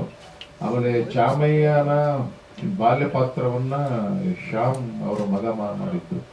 ಅವರು ಸ್ಕೂಲಲ್ಲಿದ್ದಾರೆ, ಇವರಿಬ್ಬರು ಗಂಡ ಹೆಂಡತಿ ಡಾಕ್ಟರ್ ಕಾಲೇಜಿಗೆ ಬಂದವರಿಗೆ. ದಯವಿಟ್ಟು ಇಬ್ಬರು ಇಲ್ಲಿ ಬಂದರೆ, ಮಗ ಬಂದಿಲ್ಲ, ಮಗನ ಬ್ಯುಸಿ ಶೆಡ್ಯೂಲು. ಚಾಮಯ್ಯನ ಮರಿ ಚಾಮಯ್ಯನ ಪಾತ್ರ ಮಾಡುವಂಥವ್ರು, ದೊಡ್ಡ ಚಾಮಯ್ಯನ ಪಾತ್ರ ಮಾಡಿದವರು ಅವ್ರಿಗೆ ನಮ್ಮ ಕೈ ಸಿಗ್ತಾ ಇಲ್ಲ ಇತ್ತೀಚೆಗೆ ಅವರು. ಹಾಗಾಗಿ ಅವ್ರ ಬ್ಯುಸಿ ಶೆಡ್ಯೂಲಲ್ಲಿ ಅವ್ರು ಇರೋದ್ರಿಂದ ಒಂದು ಶುಭವನ್ನು ಕೋರಿದ್ದಾರೆ. ಜೊತೆಗೆ ರಾಜಣ್ಣವರು ಈ ಸಿನಿಮಾದ ವಿಷಯಗಳನ್ನು ಬಹಳ ಕೂಲಂಕುಷವಾಗಿ ಮಾತಾಡಲಿ ಅಂತೇಳಿ ಅವರಿಗೆ ಮಾಹಿತಿಯನ್ನು ಕೊಡ್ತೀನಿ. ಮೊದಲಿಗೆ ವೇದಿಕೆಯಲ್ಲಿ ಆಸನರಾಗಿರ್ತಕ್ಕಂಥ ಗಣ್ಯಮಾನ್ಯರಿಗೆ ಹಾಗೂ ನಮ್ಮನ್ನೆಲ್ಲ ಬಹಳ ಉತ್ತಮ ಮಟ್ಟದಲ್ಲಿ ಪ್ರತಿಯೊಬ್ಬರಿಗೂ ಮನಮುಟ್ಟುವಂತೆ ಅವರಿಗೆಲ್ಲ ಗೊತ್ತಾಗೋ ರೀತಿಯಲ್ಲಿ ನಮ್ಮನ್ನು ಮಾಧ್ಯಮದ ಮುಖಾಂತರ ತಲುಪಿಸ್ತಕ್ಕಂಥ ಕೆಲಸ ಮಾಡ್ತಕ್ಕಂಥ ಎಲ್ಲ ಮಾಧ್ಯಮೇತರ ನಿಮ್ಮೆಲ್ಲರ ಪವಿತ್ರ ಪಾದಾರವಿಂದಗಳಿಗೆ ಪುಟ್ಟ ಕಾಲದ ಹೃದಯಪೂರ್ವಕದ ವಂದನೆಗಳನ್ನ ನಮ್ಮೊಬ್ಬರಿಗೆ ಅರ್ಪಿಸ್ತಾ ಇದ್ದೀವಿ. ಈ ಒಂದು ಚಿತ್ರದ ಬಗ್ಗೆ ಮೂಲತಃ ನಾನು ವೃತ್ತಿ ರಂಗಭೂಮಿ ಕಲಾವಿದ. ನಮ್ಮ ವಂಶ ಪಾರಂಪರ್ಯವು ನಾವು ರಂಗಭೂಮಿಯಲ್ಲಿ ಬಂದರು. ನಮ್ಮ ತಾತನವರು, ನಮ್ಮ ತಂದೆ ತಾಯಿ, ಇಡೀ ನನ್ನ ಕುಟುಂಬ ಎಲ್ಲ ನಾಟಕದ ಕಂಪನಿಯಲ್ಲಿ ನಮ್ಮ ಬದುಕನ್ನು ಕಟ್ಕೊಂಡಿರೋರು. ಹೇಳ್ಬೇಕಂದ್ರೆ ನಾವೆಲ್ಲ ಸಂಚಾರಿಗಳು, ಅಲೆಮಾರಿ ಜನಾಂಗ ನಮ್ದೆಲ್ಲ. ಎಲ್ಲೂ ಸ್ಟೇ ಇಲ್ಲ. ಡ್ರಾಮಾ ಕಂಪನಿಗಳಲ್ಲಿ ನಮ್ಮ ಬದುಕನ್ನು ಕಟ್ಕೊಂಡು ಬಂದಿರೋರು. ಹಾಗೆ ಡ್ರಾಮಾದಲ್ಲೇ ಕೆಲಸ ಮಾಡ್ತಾ ಮಾಡ್ತಾ ಮಾಡ್ತಾ ನಮ್ಮ ಓದು ವಿದ್ಯಾಭ್ಯಾಸ ಎಲ್ಲ ಸರ್ಕಾರಿ ಶಾಲೆಗಳಿದೆ. ಆ ಕ್ಯಾಂಪಿಂದ ಆ ಕ್ಯಾಂಪಿಗೆ ಹೋಗ್ಬೇಕಾದ್ರೆ 3 ತಿಂಗಳು ಒಂದೊಂದು ಕ್ಯಾಂಪ್ ಇರೋದು, ಅಲ್ಲಿ ಮುಗಿಸ್ಕೊಂಡು ಇನ್ನೊಂದು ಊರಿರೋದು, ಸರ್ಟಿಫಿಕೇಟ್ ಆಗಿ ತೊಗೊಂಡ್ರೆ ನಮ್ಮನ್ನು ಓದಿಸ್ತಿದ್ರು. ಹೀಗೆ ಓದ್ತಾನೆ ನಾಟಕದ ಕಂಪನಿಯಲ್ಲೇ ಬದುಕನ್ನು ಕಟ್ಕೊಂಡು ಬಂದಿರೋರು. ಬೆಂಗಳೂರಿಗೆ ನಾನು ಬಂದಾಗ ಒಂದು ನನ್ನ ವೃತ್ತಿ ಜೀವನ ಬೆಳೆಸ್ಕೊಳ್ಳೋದಕ್ಕೆ ನಾನು ಬೆಂಗಳೂರಿಗೆ ಬಂದೆ. ಬಂದ ನಂತರ ಇದೇ ರೀತಿ ಟ್ರೂಪ್ ಡ್ರಾಮಾಗಳು ಹೀಗೆಲ್ಲ ಹೋಗ್ತಿರ್ಬೇಕಾದ್ರೆ ವಿಷ್ಣುಜಿಯವರು ಅಭಿನಯ ಮಾಡ್ತಕ್ಕಂಥ ಒಂದು ಸಂದರ್ಭ ಬಂತು. ಆ ಸಂದರ್ಭಕ್ಕೆ ನಮ್ಮ ನಾದೇ ನರಸಿಂಹಮೂರ್ತಿಗಳು ಅಂತ ನಮ್ಮ ನಾಟಕ ಕಂಪನಿಯ ಹಿರಿಯ ಒಬ್ಬ ಸಾಹಿತಿಗಳವರು, ಎಚ್ಚರ ತಂಗಿ ಎಚ್ಚರ, ಪೊಲೀಸರ ಮಗಳು, ಇಂತಹ ನಾಟಕಗಳನ್ನ ಬರೆದಂತಹ ಕವಿಗಳು, ಅವರು ಒಂದು ಪ್ರೇರಣೆಯಿಂದ ನಾಟಕದಲ್ಲಿ ವಿಷ್ಣುವರ್ಧನರ ಅಭಿನಯದೊಂದಿಗೆ ಪಾತ್ರಗಳನ್ನ ಮಾಡ್ತಕ್ಕಂಥದ್ದು ಒಂದು ಅವಕಾಶನ ಅವರು ಒದಗಿಸ್ಕೊಟ್ರು ನನಗೆ. ಅಲ್ಲಿಂದ ವಿಷ್ಣುಜಿಯವರ ಅಭಿನಯಗಳನ್ನ 99 ಶುರು ಆಯಿತು. ನಂದು ವಿಷ್ಣುಜಿಯವರ ಅಭಿನಯಗಳನ್ನ ಮಾಡೋದಕ್ಕೆ ಶುರು ಮಾಡಿ ಕಡೆಗೆ ಚಿತ್ರರಂಗದ ಒಡನಾಟಗಳು ನಮಗೆ ಹೆಚ್ಚಾಗಿರಲಿಲ್ಲ. ಯಾಕಂದ್ರೆ ನಮ್ಮ ಎಲ್ಲ ಸಿನಿಮಾ ರಂಗದವ್ರ ಜೊತೆಗೆ ಇದ್ದಾಗ ವೆಂಕಟಾಚಲ ಸರ್ ಆಯಿತು, ನಮ್ಮ ಬ್ಯಾಂಕ್ ಜನಾರ್ದನ್ ಅವರು, ಡಿಗ್ರಿ ನಾಗರಾಜ್ ಇವರು ಡ್ರಾಮಾ ಟ್ರೂಪಲ್ಲಿ ನನ್ನ ಕರ್ಕೊಂಡು ಹೋಗೋರು. ಆ ನಾಟಕದಲ್ಲಿ ಬರ್ತಕ್ಕಂಥ ಹೀರೋ ಪಾತ್ರ ಅದು ವಿಷ್ಣುವರ್ಧನ್ ಅವರು ಮಾಡದೇ ಇರೋ ಪಾತ್ರ, ನೋಡದಿರತಕ್ಕಂಥ ಪಾತ್ರಗಳನ್ನೆಲ್ಲ ನಮ್ಮ ವೃತ್ತಿನಂತ ನಾಟಕ ಕಂಪನಿ ಪಾತ್ರಗಳಲ್ಲಿ ಆ ಕಥಾನಾಯಕನ ಪಾತ್ರವನ್ನು ವಿಷ್ಣುವರ್ಧನ್ ಅಭಿನಯದಿಂದ ಮಾಡ್ತಕ್ಕಂಥ ಅವಕಾಶವನ್ನು ಒದಗಿ ಬಂತು. ಹಾಗಾಗಿ ಅದು ನಿರಂತರವಾಗಿ ನಡೆದು ವಿಷ್ಣುಜಿಯರ ಒಂದು ಅಭಿನಯಗಳನ್ನ ಮಾಡ್ತಕ್ಕಂಥ ಅವಕಾಶವನ್ನು ಒದಗ್ತಾ ಬಂತು. ಹಾಗೆ ಸುಮಾರು ಒಂದು 4 ವರ್ಷಗಳ ಹಿಂದೆ ಗುರುಗಳ ಭೇಟಿ ಆಯಿತು ಪಲ್ಲಕ್ಕಿ ಸರ್ ಅವ್ರದ್ದು. ನನ್ನನ್ನು ಆರ್ಕೆಸ್ಟ್ರಾಗಳಲ್ಲಿ ಎಲ್ಲ ನೋಡ್ತಾ ಇದ್ರು. ಒಂದಿನ ಮನೆಗೆ ಕರೆಸಿದ್ರು. ನಾನು ಫೋನ್ ನಂಬರ್ ನಾನು ಭೇಟಿನೇ ಆಗಿಲ್ಲ, ಫೋನಲ್ಲೇ ಮಾತಾಡಿ ಕರೆಸ್ಕೊಂಡು ಚಿತ್ರದ ಬಗ್ಗೆ ಮಾಹಿತಿಯನ್ನು ಕೊಟ್ಟರು. ಹೀಗೆ ಮಾಡ್ಬೇಕಂತ ಇದ್ದೀನಿ, ನಿಮ್ಮನ್ನ ಹಾಕಿಕೊಂಡು ಆ ಒಂದು ಚಿತ್ರನ ಮಾಡ್ಬೇಕಂತಿದ್ರೆ ಸ್ವಲ್ಪ ಹೆದರಿಕೆ ಆಯ್ತು ನನಗೆ. ಯಾಕಂದ್ರೆ ಒಬ್ಬ ಮಹಾನ್ ನಟರು, ಒಂದು ಉನ್ನತ ಮಟ್ಟದಲ್ಲಿ ಉತ್ತಂಗ ಶಿಖರದಲ್ಲಿರ್ತಕ್ಕಂಥ ವ್ಯಕ್ತಿಯ ಅನುಕರಣೆ ಮಾಡ್ಕೊಂಡು ನಾವು ಜನರನ್ನ ಮೆಸ್ತಕ್ಕಂಥವ್ರು. ಸಿನಿಮಾದಲ್ಲಿ ಅವ್ರ ಥರನೇ ಮಾಡ್ಲಿಕ್ಕೆ ನಮ್ಗೆ ಸಾಧ್ಯತೆ ಆಗುತ್ತೆ, ಅದನ್ನ ಮಾಡಿದ್ರೆ ಆಭಾಸ ಆಗತ್ತಲ್ಲ ಅಂದಾಗ ಗುರುಗಳೊಂದು ಮಾತು ಹೇಳಿದ್ರು ಪಲ್ಲಕ್ಕಿ ಸರ್ ಅವರು, ಇಲ್ಲ ನೀವು ಚಿತ್ರದಲ್ಲಿ ವಿಷ್ಣುವರ್ಧನ್ ಅವರು ಅಭಿನಯ ಮಾಡಬೇಕಲ್ಲ, ಆ ಕತೆ ಏನಿದೆ ಆ ಕತೆಗೆ ಪಾತ್ರವಾಗಿ ಮಾತ್ರ ನೀವು ಮಾಡಿ. ನೀವು ಮುಖಚಹರೆ ಎಲ್ಲ ಹಾಗೆ ಇರುತ್ತೆ, ತೊಂದರೆ ಇಲ್ಲ, ಬಟ್ ನೀವು ಆ ಪಾತ್ರವಾಗಿ ಮಾಡಿ. ಅಲ್ಲಿ ವಿಷ್ಣುವರ್ಧನ್ ಅವ್ರನ್ನಾಗಿ ನಾವು ತೋರಿಸ್ತಾ ಇಲ್ಲ, ಕತೆಗೆ ಎಲ್ಲೂ ಧಕ್ಕೆ ಬರಲ್ಲ ಅಂತ ಕತೆ ಬಗ್ಗೆ ವಿವರಣೆಯನ್ನು ಕೊಟ್ಟು ನಮ್ಮನ್ನ ಸಿದ್ಧಪಡಿಸಿದ್ರು. ಇವ್ರು ಹೇಳಿದಾಗೆ 3 ವರ್ಷಗಳ ಕಾಲ ಆಯ್ತು ಚಿತ್ರದ ಬಗ್ಗೆ ಎಲ್ಲ ಓಡಾಟ, ತಗೊಳ್ತಕ್ಕಂಥ ಜವಾಬ್ದಾರಿಗಳು ಒಬ್ಬ ಕಲಾವಿದರನ್ನ. ಯಾಕಂದ್ರೆ ಒಬ್ಬರ ಅನುಕರಣೆ ಮಾಡ್ತೀವಿ, ಒಬ್ಬ ಹೊರಗಡೆ ಹೋದಾಗ ಅವರ ಅಭಿಮಾನಿಗಳು ಒಟ್ಟು ಅವ್ರ ತಲೆಯಲ್ಲಿ ವಿಷ್ಣುವರ್ಧನ್ ಅವರು ಅವ್ರ ಥರ ಇದಾರೆ, ಅವ್ರ ಜೊತೆ ಫೋಟೋ ತೆಗೆದು ಸಾವಿರಾರು ಜನ ನಿಂತ್ಕೊಂಡ್ಬಿಡೋರು. ಯಾಕಂದ್ರೆ ವಿಷ್ಣುಜಿಯವ್ರ ಮೇಲಿನ ಪ್ರೀತಿಗೆ ಅದು ನಮ್ಮ ಮೇಲೆ ತೋರಿಸಿ ನಿಂದಿರೋರು. ನಮಗೆ ಶೂಟಿಂಗ್ ಮಾಡೋಕ್ಕೆ ಅವಕಾಶ ಆಗ್ತಿರ್ಲಿಲ್ಲ, ಬಟ್ ಅದನ್ನೆಲ್ಲ ತುಂಬಾ ಎಚ್ಚರಿಕೆಯಿಂದ ಅದನ್ನ ಕಂಟ್ರೋಲ್ ಮಾಡಿಸಿ ನಮ್ಮನ್ನ ವೇದಿಕೆ ಒಂದು ಚಿತ್ರದಲ್ಲಿ ಶೂಟಿಂಗಲ್ಲಿ ನಮ್ಮ ತಪ್ಪು ತಡೆಗಳು ತುಂಬಾ ಇದ್ವು. ಯಾಕಂದ್ರೆ ನಮಗೆ ಕ್ಯಾಮ್ರಾ ಎದುರಿಸೋದು ಗೊತ್ತಿರ್ಲಿಲ್ಲ. ಡ್ರಾಮಾದಲ್ಲಾದ್ರೆ ಕೈ ಹಾಕ್ಬೇಕಾದ್ರೆ ಹಿಂಗೆ ಮಾತಾಡ್ತಿದ್ವಿ, ಹೀಗಂತಿದ್ವಿ ಅನ್ನೋದೇ, ಬಟ್ ಕ್ಯಾಮ್ರಾದ ಒಂದು ಫ್ರೇಮ್ ಒಳಗೆ ಕೆಲಸ ಮಾಡ್ಬೇಕಾಯ್ತು. ಅದನ್ನ ಬಹಳ ಸಮಾಧಾನವಾಗಿ ನಮಗೆ ಹೇಳಿ ಅದನ್ನ ಸಹನೆಯಿಂದ ನಮಗೆ ನಾನು ತಪ್ಪುಗಳನ್ನೆಲ್ಲ ಸರಿಪಡಿಸಿ ಈ ಪಾತ್ರವನ್ನು ಮಾಡಿಸಿದ್ದಾರೆ. ಬಹಳ ಅದ್ಭುತವಾದಂಥ ಒಂದು ಚಿತ್ರವನ್ನು ಮಾಡಿದ್ದಾರೆ. ಈಗಿನ ಯುವ ಜನತೆಯಲ್ಲಿ ಏನೆಲ್ಲ ಅವಗುಣಗಳೇನಿದ್ದಾವೆ ಅದನ್ನ ಸರಿಪಡಿಸ್ಕೊಳ್ಳೋಕೆ ಏನೆಲ್ಲ ಸಾಧ್ಯತೆ ಮಾಡ್ಬೋದು, ಒಂದು ವೇಳೆ ಸಾಧ್ಯತೆ ಆಗದಿದ್ರೆ ಅವ್ರಿಗೆ ಏನಾಗುತ್ತೆ ಅನ್ನೋದನ್ನ ಈ ಒಂದು ಚಿತ್ರದ ಬಹಳ ಅದ್ಭುತವಾಗಿ ಒಂದು ನಿರ್ದೇಶನ ಮಾಡಿ ಕಥೆನ ಮಾಡಿದ್ದಾರೆ. ನಿಜವಾಗಲೂ ಈಗಿನ ಜನರೇಷನ್ ಅಲ್ಲ, ಮುಂದಿನ ಜನರೇಷನ್ಗೂ ಇದು ಒಳ್ಳೆ ಪಾಠ ಆಗ್ತಕ್ಕಂಥ ಒಂದು ಚಿತ್ರವನ್ನು ಮಾಡಿದ್ದಾರೆ. ಹಾಗಾಗಿ ಈ ಚಿತ್ರಕ್ಕೆ ನಿಮ್ಮೆಲ್ಲರ ಬೆಂಬಲ ಇರಲಿ, ನಿಮ್ಮೆಲ್ಲರ ಆಶೀರ್ವಾದ ಇರಬೇಕು. ನಿಮ್ಮ ಸಹಕಾರ ಇದ್ರೆ ಮಾತ್ರ ನಮ್ಮ ಕನ್ನಡ ಚಿತ್ರಗ ಇವ್ರು ಮಾಡಿರ್ತಕ್ಕಂಥ ಪ್ರಯತ್ನ ಒಂದು ಯಶಸ್ಸಿಗೆ ತರಲಿಕ್ಕೆ ಸಾಧ್ಯ ಆಗುತ್ತೆ. ಆಮೇಲೆ ಸರ್ ಅವರು ಬಹಳ ಸಮಾಧಾನವಾಗಿ ನಮ್ಗೆ ತುಂಬಾ ನ್ಯೂನ್ಯತೆಗಳು ನಮ್ಮಲ್ಲಿ ತುಂಬಾ ಇದ್ವು. ಆರೋಗ್ಯ ದೃಷ್ಟಿಯಿಂದ ಸ್ವಲ್ಪ ನ್ಯೂನ್ಯತೆ ಇರ್ತಿತ್ತು. ನಾವು ಕಾರ್ಯಕ್ರಮದ ಬ್ಯುಸಿ ನಮ್ದು ಕೂಡ ಆರ್ಕೆಸ್ಟ್ರಾಗಳಿಗೆ ಹೋಗೋದು, ಡ್ರಾಮಾಗಳಿಗೆ ಹೋಗೋದು ತುಂಬಾ ಇರ್ತಿತ್ತು. ಅದನ್ನ ಮುಗಿಸ್ಕೊಂಡ್ ಬಂದಾಗ ವಿಶ್ರಾಂತಿಗೂ ಕೂಡ ನಮ್ಗೆ ಅವಕಾಶ ಮಾಡಿಕೊಟ್ಟು ಬಹಳ ಸಹನೆಯಿಂದ ಆದ್ಮೇಲೆ ನಮಗೆ ಸಹಕಾರ ಕೊಟ್ಟಿದ್ದಾರೆ. ಅವ್ರಿಗೆ ನಾವು ಯಾವತ್ತೂ ಚಿರಋಣಿಯಾಗಿರ್ತೀವಿ. ಯಾಕಂದ್ರೆ ಒಬ್ಬ ಕಲಾವಿದನ ನ್ಯೂನ್ಯತೆಗಳು ಏನಿದೆ ಅದನ್ನ ಒಬ್ಬ ನಿರ್ದೇಶಕರ ಅರ್ಥ ಮಾಡ್ಕೊಂಡ್ಬಿಟ್ರೆ ಅದನ್ನ ಸರಿಪಡಿಸ್ಕೊಂಡು ಹೇಗೆ ಚಿತ್ರವನ್ನ ಮಾಡ್ಬೋದು ಅನ್ನೋದು ಅದ್ಭುತವಾದಂಥ ಒಂದು ಕಲೆ ನಮ್ಮ ಪಲ್ಲಕ್ಕಿ ಸರ್ ಗುರುಗಳ ಹತ್ರ ಇದೆ. ದಯಮಾಡಿ ಈ ಚಿತ್ರಕ್ಕೆ ನಿಮ್ಮೆಲ್ಲರ ಸಹಕಾರ ನೀಡಿ. ಹಾಗೆ ಗೋವಿಂದರಾಜ್ ಅವರು ಸರ್ ನಮ್ಮ ನಿರ್ಮಾಪಕರು ಬಹಳ ಪ್ರೀತಿಯಿಂದ ನಮಗೆಲ್ಲ ಸಹಕಾರ ಮಾಡಿದ್ದಾರೆ. ಎಲ್ಲೂ ಏನು ಕೊರತೆ ಆಗದ ರೀತಿಯಲ್ಲಿ ನಮ್ಮನ್ನೆಲ್ಲರೂ ಬಹಳ ಚೆನ್ನಾಗಿ ನೋಡ್ಕೊಂಡಿದ್ದಾರೆ. ಅವರೆಲ್ಲರಿಗೂ ನಿಮ್ಮೆಲ್ಲರ ಪ್ರೀತಿಯ ಸಹಕಾರ ಸಿಗಬೇಕು ಅಂತ ಈ ಸಂದರ್ಭದಲ್ಲಿ ಹೇಳುತ್ತಾ ನಿಮ್ಮ ಆಶೀರ್ವಾದ ನಮ್ಮ ಚಿತ್ರಕ್ಕಿಲ್ಲ ಅಂತ ಕೇಳ್ಕೊತೀನಿ. ಎಲ್ರಿಗೂ ಹೃದಯಪೂರ್ವಕಗಳು ಧನ್ಯವಾದಗಳು. ಬಹಳ ಮುಖ್ಯವಾಗಿ ಇದರಲ್ಲಿ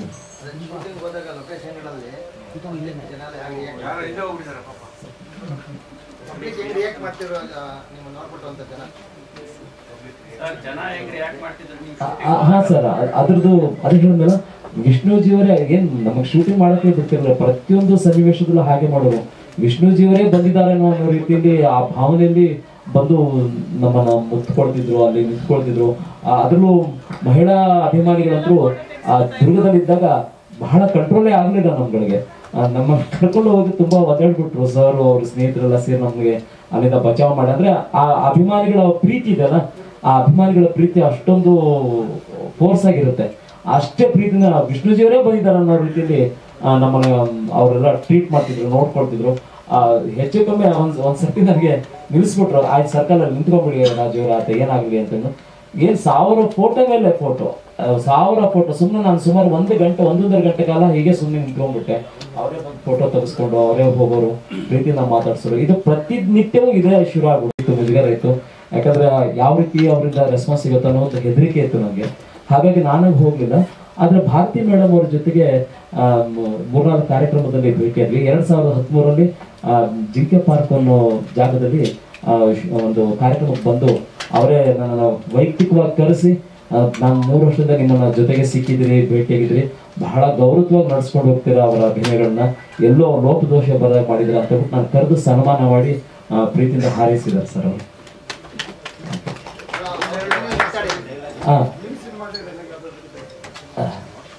ಸರಿ ಸರ್.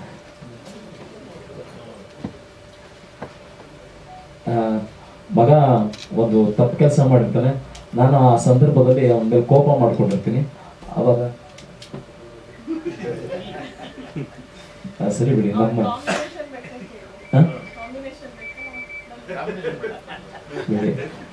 ಸರಿ ಬಿಡಿ, ನಮ್ಮ ಸಿನಿಮಾದಕ್ಕಿಂತ ನಮ್ದೇ ಆದಂತ ಒಂದು ಕೆಲವೊಂದು ಡೈಲಾಗ್ಗಳಿದೆ. ಆ ಡೈಲಾಗ್ನ ಅವರದೇ ಧ್ವನಿಯಲ್ಲಿ ಹೇಳಿರ್ತಾರೆ ರನ್ಸೋಣ ಅಂತ. ವಿಷ್ಣುಜಿಯವರು 2 ಧ್ವನಿ ಪರಿಚಯ ನಿಮಗೆ ಮಾಡ್ಕೊಡ್ತಿದ್ದೀನಿ. 1972 ಇಸ್ವಿಯಲ್ಲಿ ನಾಗರಾವ್ ಚಿತ್ರದ ಅವ್ರ ಧ್ವನಿ ಆಗಿತ್ತು. 2004 ನಂತರದ ಅವ್ರ ಧ್ವನಿ ಹೇಗೆ ಬದಲಾಯಿತು ಅನ್ನೋದ್ರ 2 ಝಲಕ್ನ ಬಹಳ ಕಡಿಮೆ ಅವಧಿಯಲ್ಲಿ ನಿಮಗೆ ನಾನು ತೋರಿಸ್ತೀನಿ. ಈಗ 1972ರ ಒಂದು ಧ್ವನಿಯ ಒಂದು ಅನುಕರಣೆ. ಸ್ವಲ್ಪ ನಿಂತ್ಕೊಂಡ್ರೆ ಮಾತಾಡ್ತೀನಿ ಸರ್.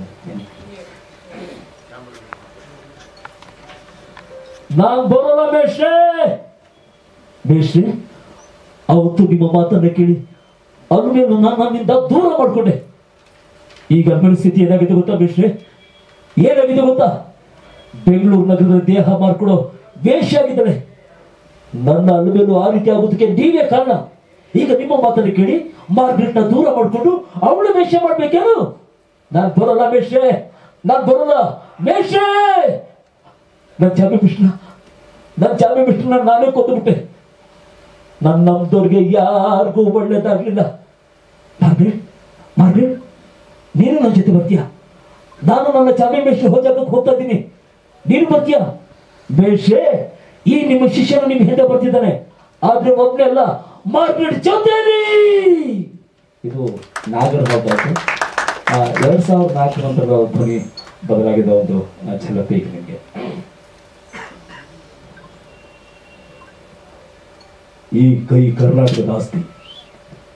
ಈ 5 ಬೆರಳಲ್ಲಿರೋದು 5 ಕೋಟಿ ಕನ್ನಡಿಗರ ಶಕ್ತಿ. ಇದನ್ನ ಮುಷ್ಟಿ ಮಾಡಿ ಹೊಡೆದ್ರೆ ಮತ್ತೆ ಆ ವ್ಯಕ್ತಿ ಎದ್ದು ಬಂದಿದ್ದ ಚರ್ಚೆಯಲ್ಲಿಲ್ಲ. ನೀನು ಮಾಡಿರ್ತಕ್ಕಂಥ ಎಲ್ಲ ತಪ್ಪುಗಳಿಗೂ ಕೋರ್ಟ್ ಒಂದೇ ಸರಿ ಶಿಕ್ಷೆ ನೀಡುತ್ತೆ. ಆದ್ರೆ ಈ ಕದಮಲು ಕೋರ್ಟಲ್ಲಿ ಹಾಗಲ್ಲ. ನೀನು ಮಾಡಿರ್ತಕ್ಕಂಥ ಒಂದೊಂದು ತಪ್ಪುಗಳಿಗೂ ಒಂದೊಂದು ಶಿಕ್ಷೆ ಕೊಟ್ಟು ಸಾಯಿಸಿದ ನಾನು. ಇವನು ಏನ್ ಹೇಳ್ತಾನೋ ಅದನ್ನೇ ಮಾಡ್ತಾನೆ, ಏನ್ ಮಾಡ್ತಾನೋ ಅದನ್ನ ಹೇಳ್ತಾನೆ. That is Kadamba. ಕದಂಬ. ಹಾ, ಸಿನಿಮಾಗಳು ಬಂದು ಕೂತಿದ್ದಾವೆ ಗೇಟಲ್ಲಿ. ಹಾಗಾಗಿ ಅದನ್ನ ಸ್ವಲ್ಪ ಬ್ಯಾಲೆನ್ಸ್ ಮಾಡಿ ಆ ಸಿನಿಮಾ ಬಿಡುಗಡೆಯನ್ನ 18ಕ್ಕೆ ಮಾಡೋದ್ರ ಜೊತೆಗೆ ಸಪೋಸ್ ಮಾಡಲಿಲ್ಲ ಆದ್ರೂ ಕೂಡ 18ನೇ ತಾರೀಕು ಎಲ್ಲ ಅಭಿಮಾನಿಗಳು ಸಂಘದ ಕಾರ್ಯಕರ್ತರ ಅಧ್ಯಕ್ಷರೇನಿದ್ದಾರೆ ಅವರೆಲ್ಲರೂ ಅವ್ರಿಗೋಸ್ಕರ ಡಾಕ್ಟರ್ ವಿಷ್ಣುವರ್ಧನ್ ಅವರ ಸ್ಮರಣಾರ್ಥವಾಗಿ ಒಂದು ಶೋವನ್ನು ಅವತ್ತು ನಾನು ಬೆಳಿಗ್ಗೆ ಅದನ್ನು ತೋರಿಸಿ ನಂತರ ಈ ಸಿನಿಮಾವನ್ನು ನಾನು ಬಿಡುಗಡೆ ಮಾಡ್ತಾ ಇದ್ದೀನಿ. ಅದು ಎಷ್ಟೇ ಥಿಯೇಟರ್ ಬಂದರೂ ಬಿಡ್ಬೋದು, ಆದ್ರೆ ಎಲ್ಲರಿಗೂ ಅಕಾಮಡೇಟ್ ಮಾಡೋಕೆ ಆಗ್ತಾರೆ. ಎಲ್ಲ ಹೆಬ್ಬಾಳ ಫ್ಲೈಓವರ್ ಟ್ರಾಫಿಕ್ ಜಂಕ್ಷನ್ ಆಗಿ ಜಾಮ್ ಆಗ್ಬಿಟ್ಟಿಗೆ ನಾವೆಲ್ಲ ಸಿನಿಮಾದವರೆಲ್ಲ ಹೋಗಿ. ಅದಕ್ಕೆ ರಸ್ತೆ ತೆರವಾಗಿಲ್ಲ, ಅದಕ್ಕೆ ಕಡಿಮೆ ಇದಿದೆ. ಅದನ್ನ ನೋಡಿಕೊಂಡು ಸಿನಿಮಾನ ನಾನು ಇದು ಮಾಡ್ತೀನಿ. ಚಂದ್ರಶೇಖರ್ ಯಾರು ಬರ್ತೀವಿ ಅಂತಂದ್ರು.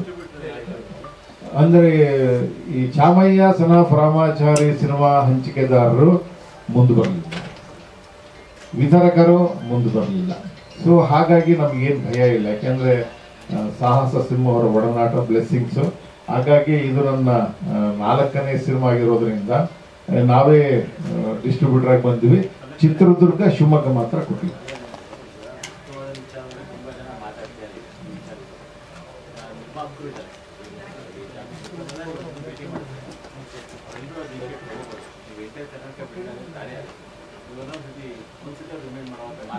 ಖಂಡಿತ ಖಂಡಿತ ಅದ ಪ್ರಯತ್ನ ನಾನು ಮಾಡ್ತೀನಿ. ಖಂಡಿತ